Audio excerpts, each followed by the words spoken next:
I swallowed the last of the painkillers, feeling the familiar lump in my throat. My husband, Adrian, his gaze fixed on the pill bottle, spoke in a tone dripping with impatience. "You've taken your meds, Eliza. No more excuses, right? Get on with the vacuuming." I winced, not just from the physical pain of my endometriosis, but from the sting of his words. "Just give it a moment to kick in. I'll clean up properly, Adrian." His response was a deep, exaggerated sigh, the kind that made me feel like a burden. As I struggled to suppress my own sigh, a sudden, sharp pain shot through my back. Collapsing to the floor, I looked up in disbelief to see Adrian, standing over me with a sneer. "Stop with your menstrual cramp theatrics, Eliza. Just get the job done." His voice was as cold as the floor I lay on. I, Eliza, at 32, found myself trapped in a marriage that had turned from a dream into a nightmare. Adrian and I met at the sales company where we both worked. He was the star salesman, known for his charm and quick wit. I was the newbie, eager and admiring.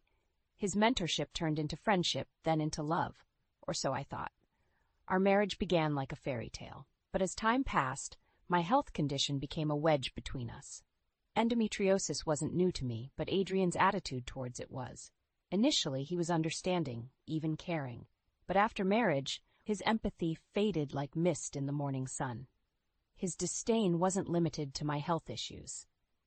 Adrian's career took off, and with that came arrogance. We both contributed to our household, but he made significantly more, and he never let me forget it. My efforts around the house were invisible to him. His eyes only saw the moments I spent resting, never the hours of pain-filled labor. When we moved to a new house, a step forward in our life together, his true colors bled through even more. He decided to host a family gathering to show off our new home. He handed me the list of guests, a mix of relatives, each with their own dietary preferences and dislikes. "Make sure everyone's happy, Eliza. No shortcuts, no excuses." I spent nights planning the menu, juggling the contrasting tastes and preferences. On the eve of the party, with my period in full swing, I managed to decorate the house and prep the food, all the while fighting back tears of pain and frustration. Adrian, oblivious to my struggles, spent the evening laughing at some show on TV, glass in hand, as I labored in the kitchen. I collapsed into bed that night, exhausted, hoping for a few hours of rest before the storm. The morning of the party, I was up before dawn, cooking and setting everything in place. The pain was relentless, but I pushed through, glancing at the clock, racing against time. I managed to set up everything just as the painkillers began to wear off, their effect fading like a mirage in the desert. Sitting gingerly on the sofa, trying to catch my breath, I glanced at Adrian. He sat there, casually sipping his drink, eyes glued to the TV. I opened my mouth to speak, but the words wouldn't come. He noticed my stare and turned to me, annoyance etched on his face. "What now, Eliza? Telling me I can't have a drink in my own house?" I shook my head, words still trapped. I just need a moment. The party, it's all set." He stood up, his movements deliberate, menacing. "You're always just needing a moment, aren't you? Playing the victim over a little stomach ache. My mother never acted like you do." His words were like daggers, each one piercing deeper. As I tried to defend myself, explaining that everything was ready, that I was just taking a brief respite, he cut me off. "No more of your excuses. I'm tired of them." And then, without warning, he kicked me, sending me tumbling off the sofa. The physical pain was sharp, but the shock of his action left me numb. I lay there, trying to process what had just happened, as he calmly sat down and started playing a game on his phone, laughing at his screen as if nothing had happened.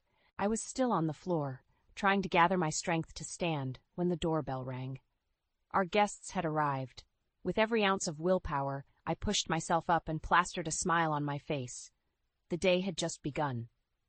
As I opened the door, the bright smiles of the arriving relatives clashed starkly with the turmoil within me.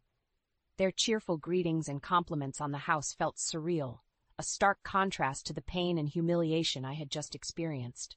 During the gathering, I moved like an automaton, serving dishes and smiling through clenched teeth.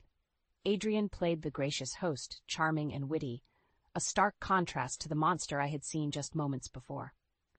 The mask he wore was impeccable, hiding his true nature from the world. Amidst the facade of normalcy, I caught sight of Martin, Adrian's father, standing in the doorway, observing the scene with a frown. His eyes met mine, and for a moment I saw a flicker of concern. He had always been a stern man, a strict father to Adrian, but today his usual sternness seemed tinged with something else. Disappointment, maybe even disgust. As the party continued, Adrian's demeanor grew increasingly jovial with each drink. His laughter was too loud, his gestures too grand. It was a performance, a show put on for the benefit of others. I knew the real Adrian, the one who lurked behind those smiles and charming words. The turning point came unexpectedly. I was in the kitchen, taking a moment to brace myself against the counter, when I heard raised voices from the living room. Peering out, I saw Martin confronting Adrian, his voice booming over the murmur of the guests. "What do you think you're doing, Adrian? I saw how you treated Eliza earlier.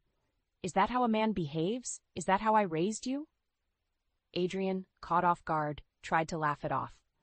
"Come on, Dad, it's nothing. Just a little spat between husband and wife. You know how it is." Martin's face reddened with anger. "A little spat? I saw you kick her, Adrian. That's not how you treat your wife, or any woman for that matter." The room fell silent, all eyes now on the father and son.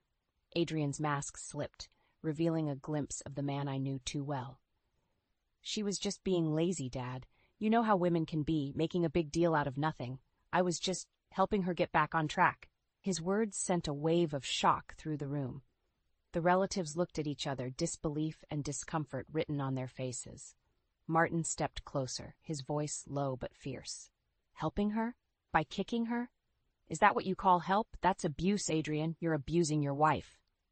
The word abuse hung in the air, heavy and undeniable. Adrian's face twisted in anger, but before he could respond, Martin continued. "Your mother would be ashamed to see the man you've become. I'm ashamed. You're my son, but I won't stand by and watch you treat your wife like this." Adrian, now visibly shaken, tried to regain his composure. "Dad, you're overreacting. It's not like I hit her or anything. It was just a kick, a wake-up call." Martin's response was immediate and furious. "A wake-up call? You think physical violence is a wake-up call?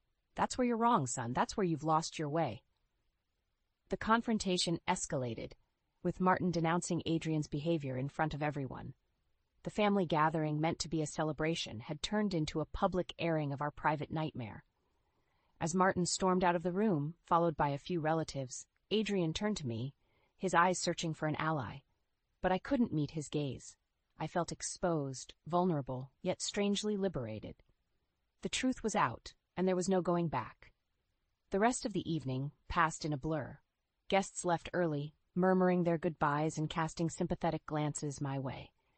Adrian, now subdued, sat silently, the weight of his father's words and the guests' judgment pressing down on him. That night, as I lay in bed, my body aching, my mind raced.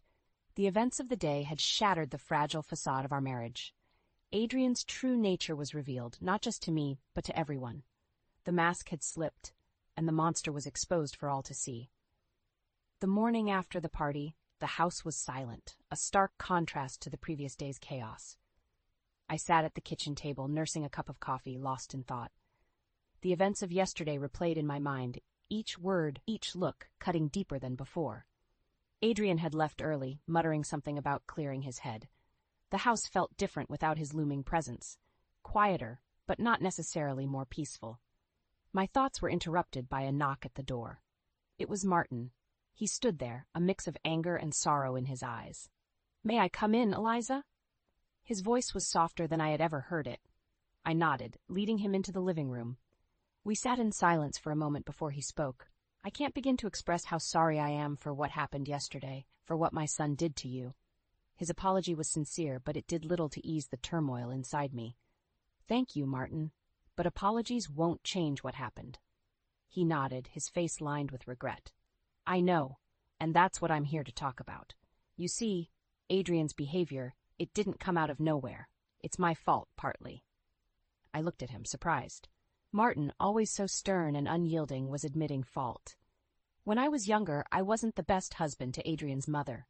I was tough, demanding. I believed in discipline and keeping a tight ship. I thought I was doing right by my family, but I was wrong, so very wrong." His voice cracked, and for a moment I saw the man behind the facade, a man full of regrets. Adrian grew up watching me, learning from me. I thought I was teaching him to be strong, to be a man, but all I taught him was how to be hard, how to be cold. The revelation was a shock. I had always seen Martin as the unshakable patriarch, never questioning his methods or his influence. Martin, you can't blame yourself for Adrian's actions. He's an adult. He makes his own choices. Martin shook his head. That's just it, Eliza. We're all products of our upbringing, to some extent. I set a bad example, and Adrian followed it. I've realized that too late. There was a long pause before he continued. But that's not all. I'm here to tell you that you don't have to endure this. You have a choice, Eliza. You can leave Adrian, and I'll support you, financially, legally, whatever you need. His offer took me by surprise. Leave Adrian?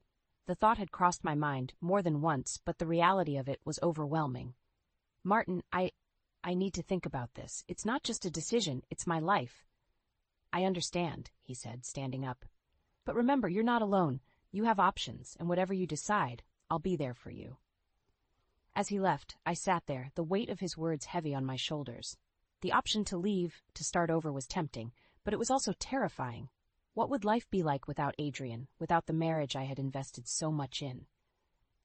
The rest of the day passed in a blur of thoughts and emotions. I was angry, hurt, confused, but above all, I was tired. Tired of the pain, the lies, the facade. That night, as I lay in bed, I made a decision.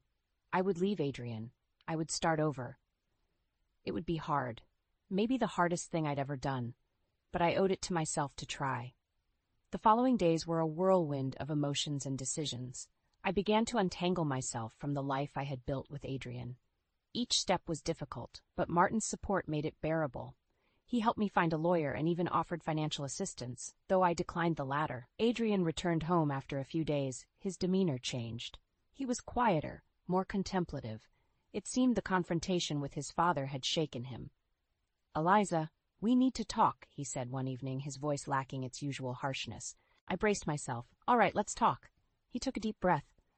I've been doing some thinking. About us, about my behavior. I'm sorry, Eliza, for everything. His apology, though unexpected, didn't erase the pain he had caused. Sorry doesn't change what happened, Adrian. I know, and I don't expect it to, but I want to make things right. I want to change. His words were a surprise, but I was skeptical. Could a person really change so drastically overnight? Change isn't easy, Adrian. It takes more than just wanting it. I'm willing to try. I've even started seeing a therapist. I want to be better, for us. The revelation was shocking. Adrian, seeking therapy? It was a step I never thought he'd take. I'm glad you're seeking help, Adrian, but it doesn't change my decision. I need time and space to heal, to figure out what I want. The hurt in his eyes was evident, but there was also a glimmer of understanding. I get it. Take all the time you need. I just wanted you to know that I'm trying. As the days passed, Adrian's attempts to change were apparent. He was gentler, more considerate, but the scars he had left were too deep, and my decision remained firm. The day I moved out was filled with a mix of emotions: relief, sadness, fear, and hope. Adrian didn't stop me. He just stood there, watching silently as I left our home for the last time. Living alone was a new experience. For the first time in years, I felt a sense of freedom, a sense of control over my life. I could breathe, think, and heal without the shadow of Adrian looming over me. But freedom came with its own challenges. I had to rediscover who I was outside of my marriage, redefine my identity. It was daunting, but also exhilarating. One evening, as I sat in my new apartment, the doorbell rang. It was Martin. He stood there, looking older and more tired than I remembered. "Eliza, I need to talk to you. It's about Adrian." I let him in, curious about what he had to say. Adrian's been doing well in therapy. He's making progress, but he's also struggling. He misses you, Eliza. He wants to make things right. I listened, feeling a mix of emotions: pity, anger, indifference. "Martin, I appreciate what you're doing, but I can't go back. Not now, maybe not ever." "I understand," he said softly, "but he's my son. I had to try." As he left, I felt a sense of finality. My life with Adrian was over, and a new chapter was beginning. A chapter where I was in control, where I could write my own story. Life in my new apartment brought a sense of tranquility I hadn't felt in years. The days were mine to fill, the space mine to inhabit without fear or judgment. I found solace in the small things, the quiet mornings, the freedom to make my own decisions, the absence of Adrian's oppressive presence. But this newfound freedom also brought with it a need for introspection. I began to revisit my past, the choices I made, the signs I ignored. In the silence of my apartment, I confronted the reality of my marriage, the manipulation, the emotional abuse, and the deep-seated fear that had become a constant companion. One afternoon, as I sifted through old photos, a wave of anger washed over me. The smiling faces in the pictures were a stark contrast to the memories they now evoked. How had I let myself be treated that way? How had I stayed for so long? It was then that I realized my journey wasn't just about healing. It was about reclaiming my power, my voice. I wanted Adrian to understand the depth of the pain he had caused, to experience the consequences of his actions. I picked up my phone and dialed a number I hadn't used in months. The line rang, and then a familiar voice answered. "Hello, Eliza? Is that you?" It was Adrian's sister, Clara. We had been close once, before everything fell apart. "Clara, hi. It's been a while. I wanted to talk to you about something." Her voice was cautious. "Of course, Eliza. What's on your mind?" I took a deep breath. "I want to tell my story, Clara. I want people to know what happened, what Adrian did." There was a pause on the other end. "Eliza, are you sure? That's a big step, I'm sure. It's time people knew the truth. I'm tired of hiding, of pretending everything was fine." Clara's response was supportive, yet concerned. "Okay, I'm here for you. Whatever you need." I hung up the phone, feeling a mixture of relief and apprehension. I knew that speaking out would be difficult, that it would bring judgment and possibly backlash. But I also knew it was necessary, for my own healing and for the possibility of holding Adrian accountable. In the weeks that followed, I shared my story. First with friends, then in a local support group, and finally in a blog post that Clara helped me publish. The post detailed everything: the abuse, the manipulation, the fear. It was raw, honest, and unflinching. The response was overwhelming. Messages of support poured in, along with stories from other women who had experienced similar ordeals. But there were also those who doubted, who questioned my motives, who stood by Adrian. Adrian's reaction was a mix of shock and anger. He called me, his voice shaking with emotion.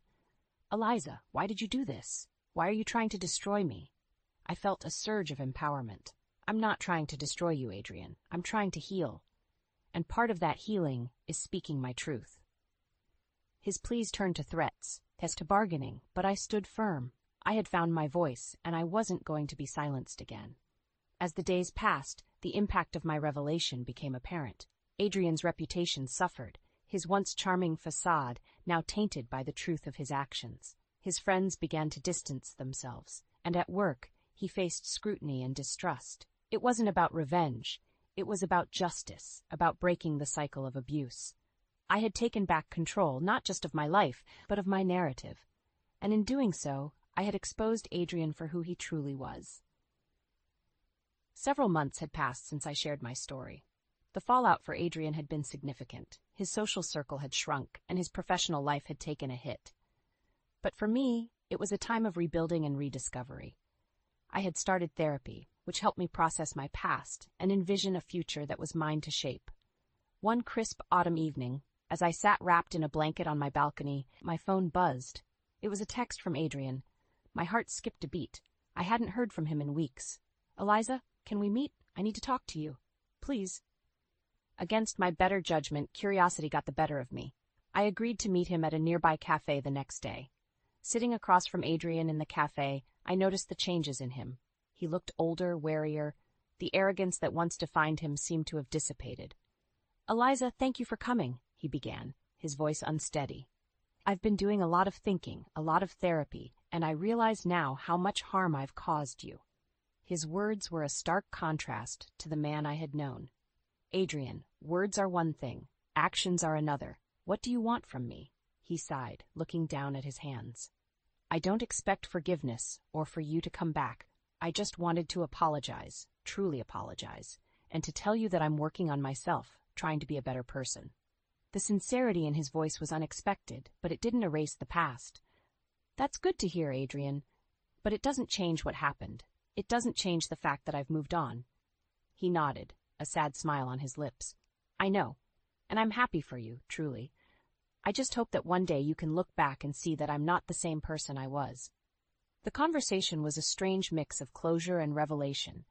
As we parted ways, a part of me felt lighter, while another part remained cautious, wary of the man he once was and might still be. Returning to my apartment, I reflected on the encounter. Adrian's apology, his apparent change, it was more than I had expected.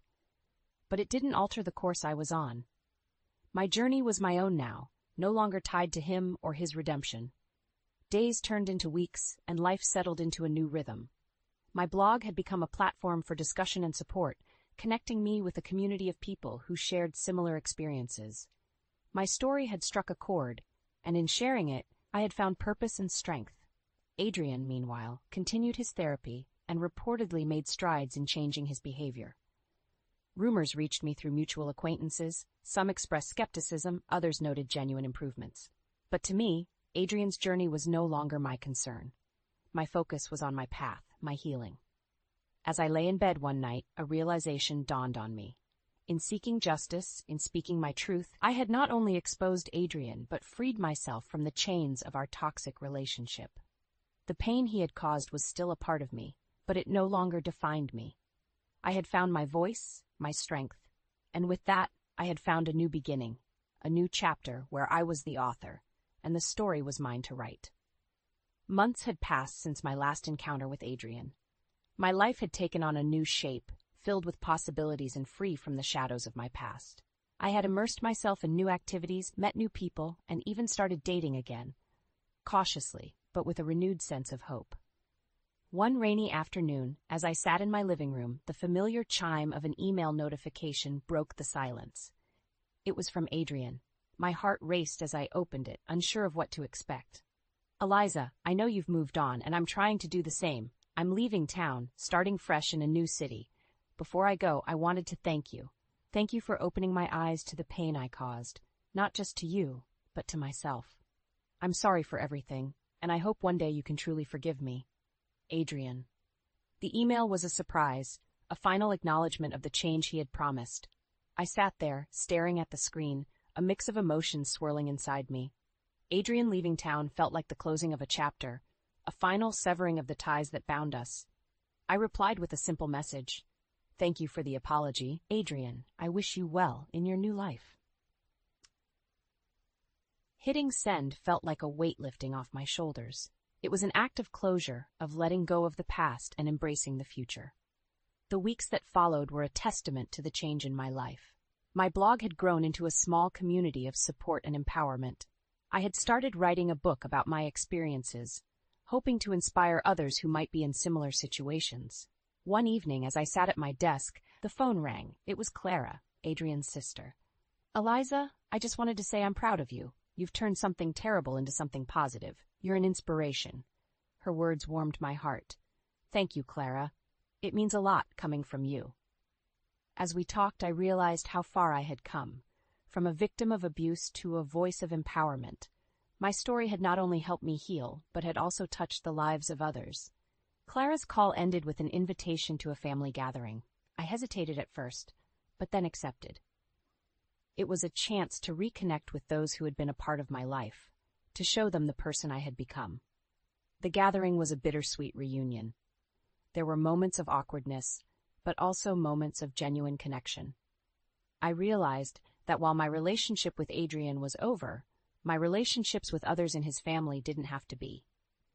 As I drove home that evening, the city lights reflecting in the rain-soaked streets, I felt a sense of peace.